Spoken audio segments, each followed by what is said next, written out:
Hey everyone, welcome to another G News update on Monday, June the 16th, 2025.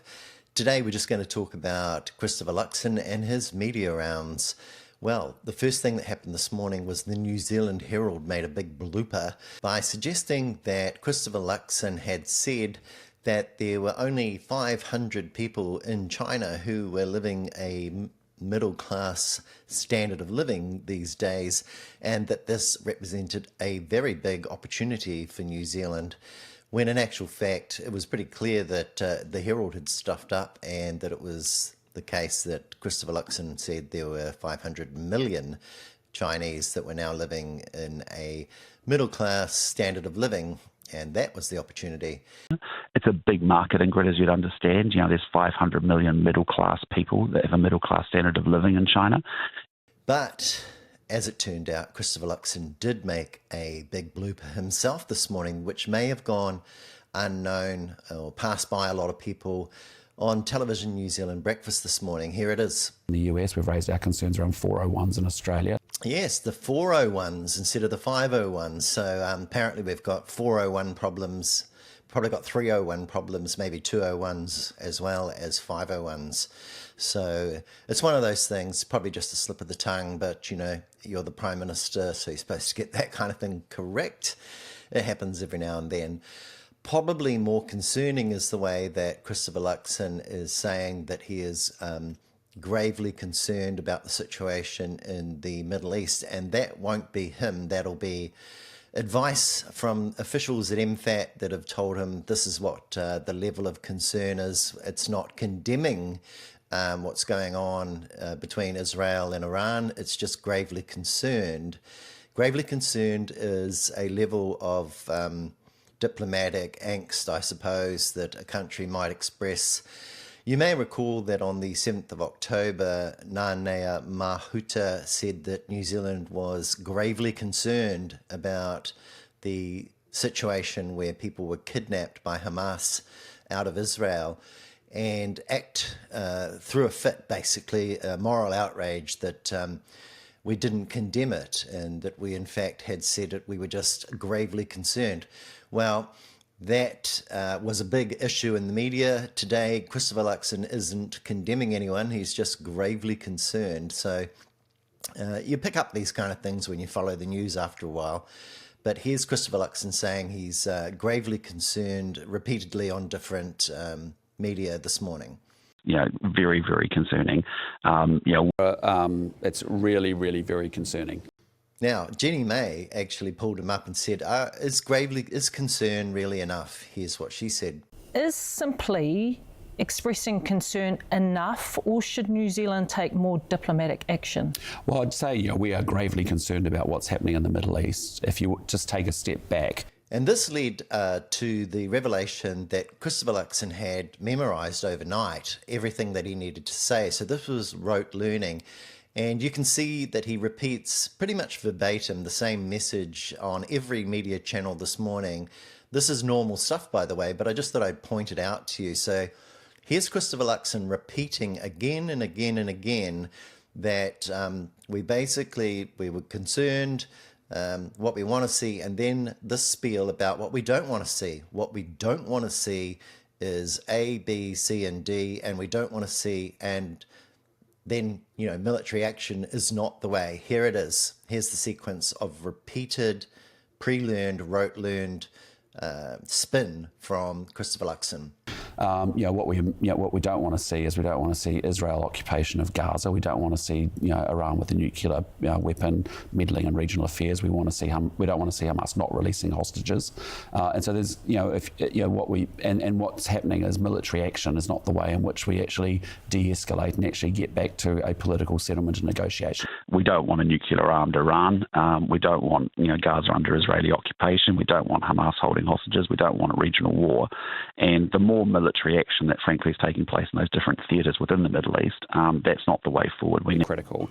And what you don't want to see is an Israeli occupation of Gaza. What you don't want to see is Hamas not releasing hostages. What you don't want to see is a nuclear armed Iran meddling in regional affairs and destabilising the region either. And the answer is just not more military action, which is what. So there you have it, all of it memorised, all of it stuff he was rehearsing last night over and over out loud, walking around in a little circle, remembering what he was going to say to cameras this morning. And so it's all fake, isn't it? It's not particularly genuine. It's all canned. It's like an actor doing a film. We saw the same kind of rote learning when it came to this lecturing New Zealand and teaching New Zealand all about the common sense involved in freeing up the visa situation for Chinese visitors. Did you know that a lot of Chinese visitors actually come to us from Australia? Yes, well, they do. And if it's good enough for Australia to give them a visa, then it's good enough for us. Here's Christopher Luxon repeating the same message that he learned last night over and over again on various media this morning. Just so you know, a large proportion of our Chinese visitors to New Zealand, actually, some come direct from China to New Zealand, but a huge amount come direct from Australia as well, because they tend to do Australia and New Zealand as one travel experience. And so there's just no point us going through the same process to give them a New Zealand visitor visa, when in fact the Australians have gone through a process which we support and it is rigorous. And actually, if it's good enough for Australia, it should be good enough for New Zealand. But most important, we're saying, look, there's a hell of a lot of Chinese visitors that come from Australia. They do both countries at the same time. Why would we put them through a whole process again? But actually, a lot of our Chinese visitors to New Zealand come from Australia because they end up doing both countries and travel at the same time. And all we're saying is, look, let's be really pragmatic. If actually you've been able to get a visitor visa, a study visa, a work visa essentially in Australia, that's good enough for us, because their testing and risk management's the same, as good, if not better than ours. But we're also saying a large number, a huge number of actual visitors to New Zealand from China actually come in from Australia, because they're actually doing Australia and New Zealand at the same time. Totally. So if the Australians have got a visitor visa, study visa, work visa, then that's good to come to New Zealand. Jenny May once again kind of actually put into the test and said, well, how will you know if you've been successful? What is success going to look like? How will you be made accountable for this change to the visa settings? 12-month trial period, what's going to be successful? What's the target? Just about, we want to make sure that it's working in the right way, and I don't doubt that it should be fine, but we just want to do a sense check in 12 months' time, make sure that it's working the way we hoped it. So there it was. Christopher Luxon only wanted a sense of whether it was working or not to be held to account. He didn't want to set himself up with a target, because maybe he wouldn't make it. Perhaps he didn't have enough confidence in his own policies. One of the more interesting things that was revealed this morning was when Christopher Luxon was interviewed by the former man bun Ryan Bridge about whether a tax grenade was attached to the great big announcement about investment boost and how farmers could buy all sorts of things. So it starts off with Luxon being gung-ho about all the things that farmers and people could buy and invest in now and get a great big 20% depreciation off the initial outlay and capital. All right, what about this ute situation? So, you went to field days and you said, hey, everyone, go and buy a ute. Well, I said go buy plant, capital, equipment, all that good stuff, facilities. Which is great, because people have actually listened and done it. Oh, big time. But then the tax grenade and his lack of communication. Great. Is it true that they're going to be hit with a tax grenade? Telling people that, you might be able to do this, but there could be a whopping fringe benefit tax associated with buying new cars or utes in this case. So the tax advisor partner, Craig McAllister, says the repeal of the work-related vehicle FBT exemption for mixed private and business use, committed to in the budget, would mean that some people might end up with a tax bill anywhere between $6,000 and $20,000 on a car. Well, I'll just say, first of all, so there we see Christopher Luxon struggling because he doesn't really know and tries to separate the two issues, but it's pretty clear that fringe benefit tax is going to come at anyone that goes too hard at buying new gear that's used for personal use or other uses other than for the business. So have you said to people, go out and buy a ute and you'll get my investment boost? Saying go out and without buy... saying there's going to be an FBT sting in the tail? Yeah, but it's not just about, well, there'll be an FBT component to whatever you do around a vehicle that's used for personal use or... Then there was also the fact that Christopher Luxon didn't seem to understand why New Zealand couldn't have reciprocal open visa relationships with China. And in the end, he ended up having to resort to saying, well, go and talk to somebody in immigration, because he didn't know.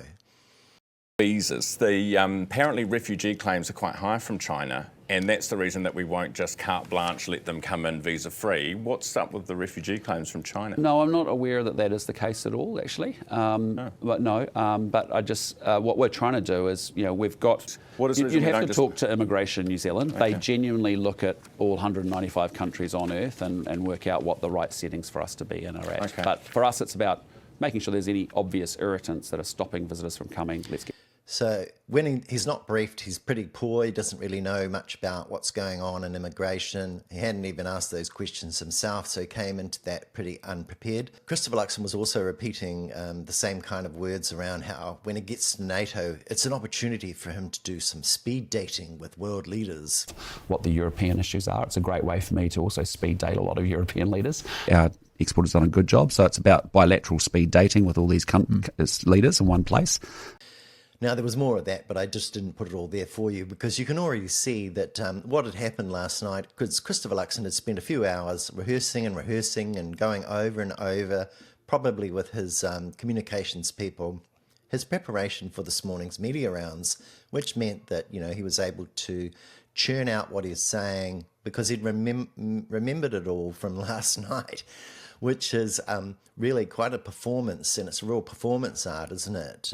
We were talking this morning earlier about the performance that we see in Parliament all the time. Well, this is also the case in media. It's all information that has been pre-learned from spin doctors, and the shell of a man, is really just an actor repeating his lines to us.